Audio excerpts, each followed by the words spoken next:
Well, clean, lube, and protect your gun faster and easier with Seal One. Seal One CLP Plus is an all-in-one solution that cleans, lubricates, and protects your guns.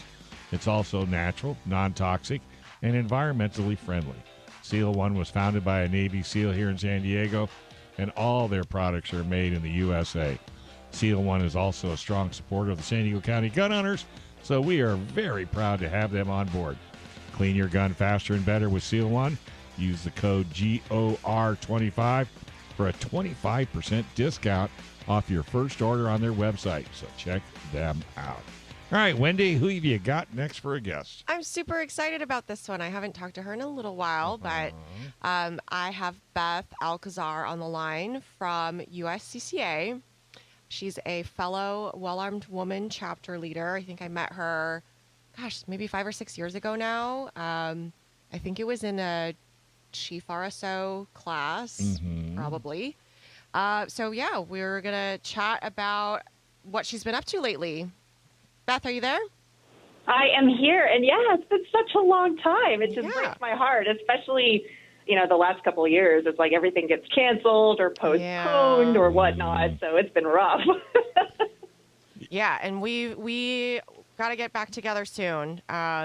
So we'll make that happen. But you just had a really good couple of weeks getting together with people. So tell me about Ambassador Academy. Oh, my gosh, yes. It was just in February, in fact, almost a month ago, I guess, or a little bit over a month ago, the 13th through the 17th, we went to, it's near Orlando, I guess. I don't know how many out there are familiar with WAFT, or the West Orlando Firearms Training Facility, also known as Tactical Disneyland. That sounds intriguing. Yeah, and it's not just known as Tactical Disneyland just because of the proximity to the very infamous House of Mouse out there in the Orlando, Florida area, but it's also, I think, got that moniker because it's such an innovative and just amazing facility for training of all types, whether you're looking for more of that hand-to-hand combat or you're looking at knife training, flashlight, low-light training. So it's not just a firearms range. There's a lot of force-on-force and munitions and things like that. But Ambassador Academy is kind of an interesting animal. I've been looking at it for several years now. I think we were maybe the third class, perhaps. It's been an annual event, and I think they're going to try to do it twice a year, just because it's broad in kind of the audience, if it were. It initially was focused on the brand ambassador. So think about Diana and Ryan Muller, the power couple that kind of created it. Think about them.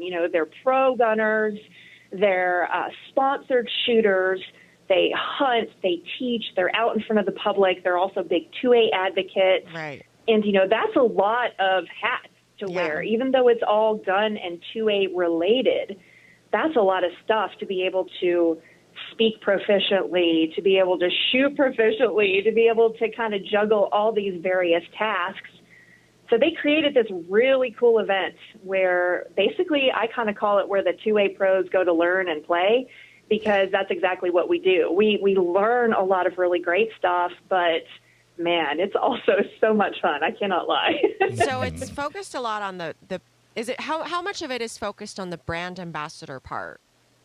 I think that's maybe where it's starting to, I don't want to put words in Di and Ryan's mouth, of course, but I feel like it's starting to maybe expand a little more than maybe their initial idea for the brand ambassador, because I'm not a sponsored shooter. I do competitive shooting for fun, but there were also several others there that are not sponsored shooters. Their main roles are Second Amendment advocates, or they're firearms instructors, or they're editors, or lots of different kinds of jobs and career paths there.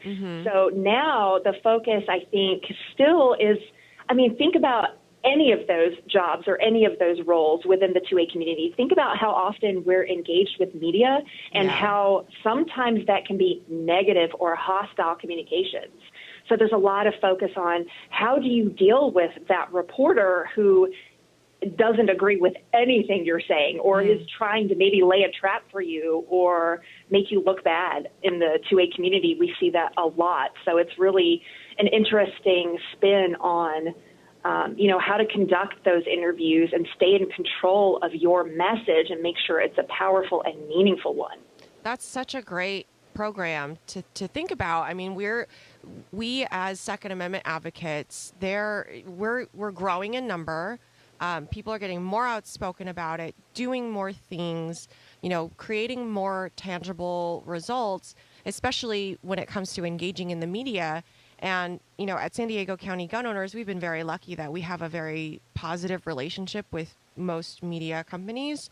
So it hasn't been an issue, but that's something that I'm like constantly worried about when I'm when I'm doing media appearances, like, are they going to take this one line out of context? And, so it's really great that Di and Ryan are putting together something that will help improve 2A advocacy all across the board.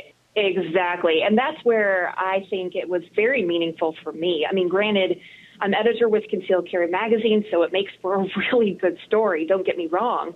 But as much as I went there with that in mind, I was learning. I was soaking up knowledge. I was getting really good networking going on, but I was being challenged in a place where I was allowed to mess up, if that makes sense.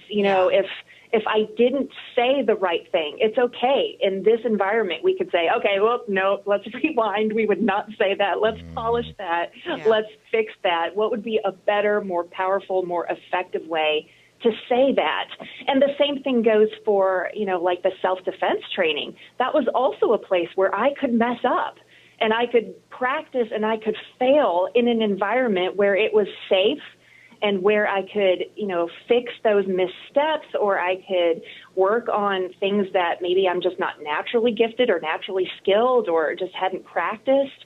That was an environment where across the board we could fail in every way possible and yet be supported by this phenomenal cadre of instructors and a wonderful group of friends that were going through the same process, and just grow and learn together, because no matter what our backgrounds are, no matter what our, current job positions are, or what our role is in the 2A community, we all found such unity and togetherness. And, that's what the anti-gun crowd is most afraid of, is that we're all going to find each other and be a strong, unified force, Yeah, and that actually brings me to a really good point, because that's kind of the purpose behind DC Project as well.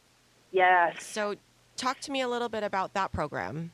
Yeah, the DC Project is also a brainchild of Di Muller, and it started probably, 5-6 years ago now, where the initial idea was to bring one woman from all 50 states together in DC to speak with our legislators and our representatives, and to be there in person to put a face to the Second Amendment and really so many unique and diverse women that are coming together for this fight for our right to protect ourselves and who we love. And it's just so powerful and so meaningful. So it's grown a little bit since then, and now we've actually sprinkled ourselves throughout the states as well. Yeah. So there should be, there's California, there's Texas, where I am right now about to teach a class, and of course my home state, Alabama. There's representatives and groups that are trying to just be in the know, to be informed, and to be knowledgeable about what's going on and how to use your voice and how to make a difference for our community. That's amazing. So tell me some of the things that you personally have done through the DC Project. Well, because of the DC Project is actually one big reason that I got involved with my own state's gun rights group, that Bama Carry. I'm actually on the board now, and I think it was the encouragement I got through DC Project and the knowledge and the know-how, and kind of being thrown right into the pool head first. Here you go talk to your representatives in Washington, D.C., right here in the midst of all this chaos. Go for it. Yeah. It kind of emboldened me with knowledge and know-how, and kind of also started that fire, like, now what else can I do? How do I continue this message? And obviously the local message is probably one of the most important and most powerful of all. Right. So one last question before we go to break. Is talking to your local representative as intimidating as it sounds? Yes and no. I would say it can be intimidating, especially if you've not done it before, but all in all, they are just, for lack of better terms, I would say they're mostly, I guess, normal people. Some of them maybe the fame, fortune, or power's gotten to their head, but it doesn't matter whether or not you feel intimidated. It's such a necessary thing for us to do, to make sure that they're seeing us as real people and not just blasting the Second Amendment says so, to show them real stories and not be afraid of the real emotion behind those stories of people who have been able to save lives, save themselves, and be protected because of their ability to train and safely and properly use firearms. Okay. Awesome. I'll tell you what, Beth, we're going to hold you over for another segment, so stick with us. Folks, you stick around as well, and we'll be right back, and we're going to talk about a SIG 238. Wendy is, too, later on down the show, so it's going to be great. Emergencies can happen to anyone, and unfortunately, the justice system may not be on your side. And if you have taken training, then you should have coverage for the legal battle after your self-defense battle. And while you protect your family and property, U.S. Law Shield is here to defend you 24/7, 365 days a year with a comprehensive self-defense coverage at an affordable price. Bad guys don't take days off, and neither does our coverage. Hey, guess what? Gun Owner Radio listeners, you get a free T-shirt when you join. Just use promo code GUNOWNERSRADIO at uslawshield.com. And if you happen to be watching us on YouTube, we'll wave back. Please hit the like and subscribe button and tell as many friends as you can. And because Beth was so engaging, we held her over for a second segment. Wendy, introduce our guests. So Beth Alcazar, welcome back. She is an editor for Concealed Carry Magazine. She works for USCCA. So we are going to focus a little bit more on the USCCA side for this segment. So Beth, can you tell us a little bit about how you got involved with USCCA? Oh my gosh, that's one of my favorite stories. I kind of pursued the company, I know. I got to hear this before, so I'm super excited. Yeah, I know. You're one of the few that sat through maybe the long version, so I'm going to try to shorten it here. But the long of the short of it is my background is in education. Several of my degrees are focused on that, and I did have a career teaching college, university, English, creative writing, language arts, and some other fun classes, but got a little maybe disillusioned and disheartened by some of the things that I was seeing in the realm of education and the world of academia. Mm-hmm. But luckily, something that was kind of running in the background for me was that I'd been working with the shooting, hunting, outdoor industry since the year 2000, basically. So right now that's a little bit more than 20 years, but always doing some like freelance work, maybe some editing, some ghostwriting. And, that was always something kind of running in the background. Well, my worlds just kind of fell apart at one point in time, and I lost my job was actually terminated when I was 37 and a half weeks pregnant with my last child. And I kind of thought, oh my gosh, what am I going to do with my life right now? Do I focus on teaching? Do I want to be stuck in this kind of thing that I'm not happy with? Do I try to do freelance writing? But long, happy story, basically, I reached out to the editor of Concealed Carry Magazine, talked with him. Hey, could I possibly do some writing for you guys? I know we discussed it before. But honestly, Wendy, I had no idea what I had to offer at that point in time. I was a mom with a gun. How boring is that? That's the exciting part, because that's not boring at all. Because I wouldn't think so. Yeah, I mean, nobody else was that person in the industry at the time. Exactly. And I think that was just kind of that was the serendipity right there, is that it wasn't really focused on at the time. I was able to start the blog Pacifiers and Peacemakers. I was able to write a lot of articles for Concealed Carry Magazine.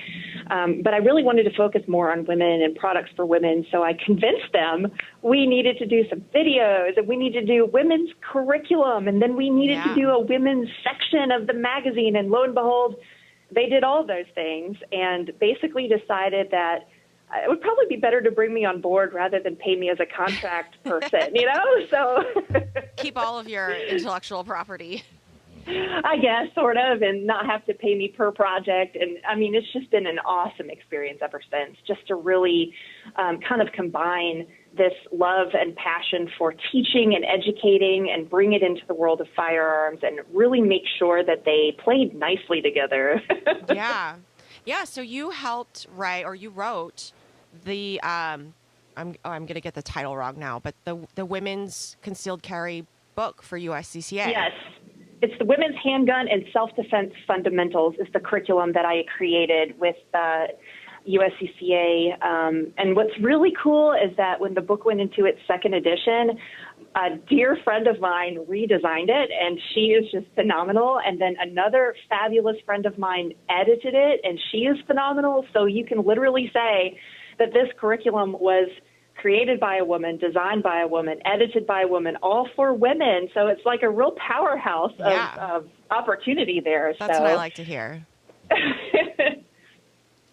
Yeah. Okay. So you've helped design their women's curriculum, and you have been a trailblazer, I think, in the firearms industry when it comes to representing women and making sure that women are included in things like publications and education and stuff like that. So you hinted at me that there's some exciting new stuff coming with USCCA.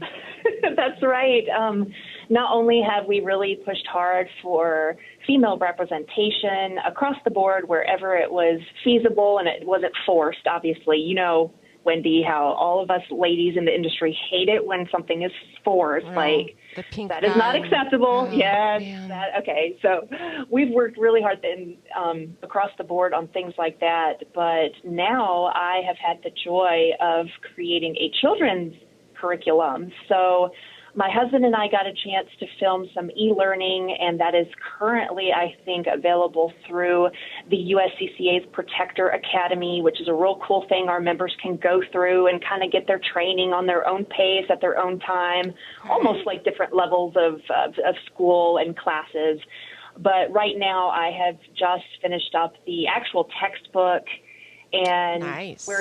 we're looking toward putting together not just the curriculum itself, but some workbooks and other fun things. And, you know, there are other programs out there. It's not like, hey, we need to compete or we're trying to do one up on someone else's program. It's just throwing out some new, innovative, fun activities and ideas and bringing it into the USCCA family as an offering for all of our current instructors is something that we're really, really looking forward to do. So this is a program that instructors are going to be able to teach, or is it something that we would access through the website? It should be available to teach at some point in time, which I'm great. really pumped up about. So slowly but surely taking some baby steps, pun intended, just making sure that we get everything in order so we can do this the way that I've envisioned it. You know, with I've got 3 kids of my own. The oldest is almost 19, so she's almost out of the nest. The middle child, my only son, is 11, and my daughter is now 7. And it's been really cool because they've kind of been our prototypes. My husband and I have been training them since they were young, and we've tried different ideas on them and with them and kind of gotten some of their opinions on these different parts and pieces that are going to be part of this curriculum. Like, is this cool? Is this, you know, something you would do? Would you enjoy it? So it's been great. They're harsh critics sometimes, but they always are. But I've loved it. So, my gosh, so much. So what age range is this geared towards? Because mine are 2 and 5. Yeah, that's the cool thing with this curriculum. The book, of course, the textbook is geared towards the instructor or the educator, the teacher, the parent, whatever, and allowing them what they need to be able to teach the children. But the workbooks, which I am really putting my heart and soul into right now, they're split up into sections. So there's an age 3 to 5 and how to work with that group. Then there's an age 6 to 8 and kind of focused on, the learner characteristics and teaching strategies for them. And then 9 to 11 would be the third group we focus on. But then there's also ages 12 to 15 and 16 through 18. So we split it up into 5 kind of categories to hopefully scoop them all up where they're going to best fit. That sounds amazing. I'll definitely check that out. All right. Hey, Beth, thank you very much for taking time out of your day. Give the website one more time. You can find us at usconcealedcarry.com. All right. You have a wonderful next week, and we will talk to you down the road. Thanks for watching this clip from Gun Owners Radio. You can watch us live every Sunday from 4 to 6 p.m. California time, right here on our YouTube channel, or if you're in the San Diego area, you can listen to us on 1170 a.m. We're also available on your favorite podcast platform for free. Don't forget to like and subscribe so that you can help restore and protect the Second Amendment, not just in California, but across the country.